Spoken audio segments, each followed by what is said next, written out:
Olá, eu sou o Marcos. Nesta aula irei explicar para vocês sobre o modelo atômico de Rutherford, que foi proposto em 1911.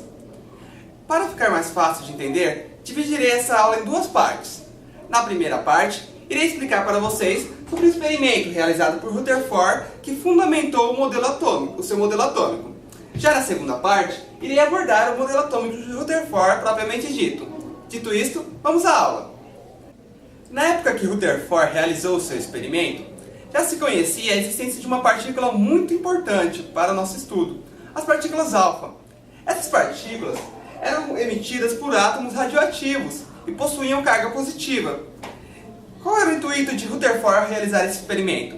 Ele pretendia, com esse experimento, provar que o modelo de Thomson estava correta e que a matéria era um fluido positivo incrustado de cargas negativas, os elétrons. Então, o que eles fizeram? Eles pegaram um átomo emissor de partículas radioativas, geralmente o polônio, que é um emissor de partículas radioativas de carga positiva, partículas alfa, e direcionaram em direção a um anteparo de ouro, uma placa de ouro. Se Thomson estivesse certo, o esperado era que as partículas sofreriam apenas leves desvios, uma vez que no modelo de Thomson as cargas estariam, o fluido positivo seria distribuído uniformemente sobre o átomo e ele estaria incrustado de partículas negativas. O que o Rutherford observou, no entanto, foi algo extremamente perturbador. Embora boa parte das partículas alfa tenham atravessado sem sofrer nenhum desvio, sendo detectadas através de um filme revelador de sulfeto de zinco, uma parte das partículas sofreram desvios superiores àqueles esperados. Sofreram desvios muito grandes. E algumas partículas chegaram a retornar em direção oposta ao fluxo de partículas alfa. Então, isso nos leva a algumas reflexões sobre a estrutura dos átomos. Uma vez que boa parte das partículas estavam atravessando sem sofrer desvios em sua trajetória, isso indica pra gente que deve existir no átomo uma região formada por grandes espaços vazios. Também, se algumas partículas estavam sendo desviadas de alguma forma, o átomo não poderia ser formado por uma carga positiva distribuída uniformemente. Ele deveria ter regiões onde essa carga era mais concentrada.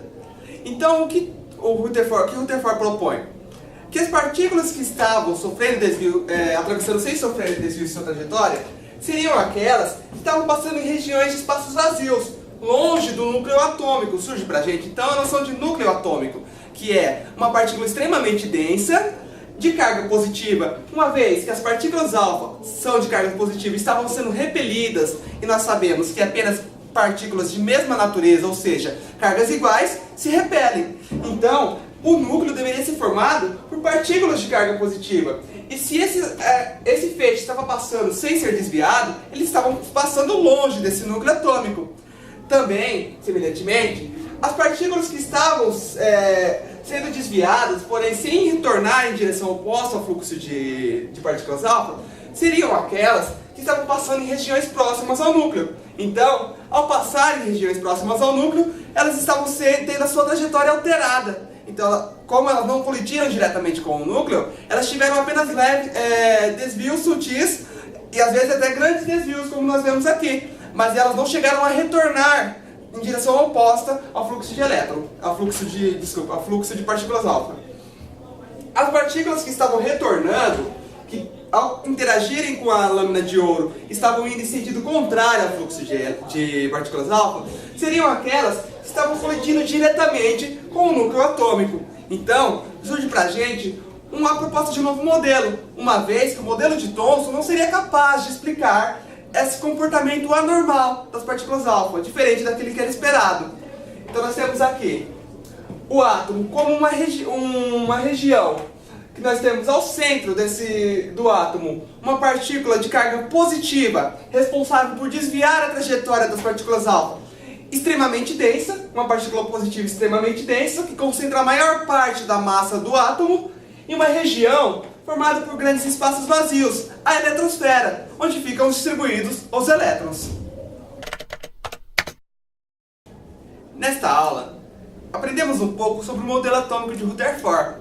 Vimos como o experimento realizado por Rutherford e seus colaboradores foi essencial para a proposição de um novo modelo atômico.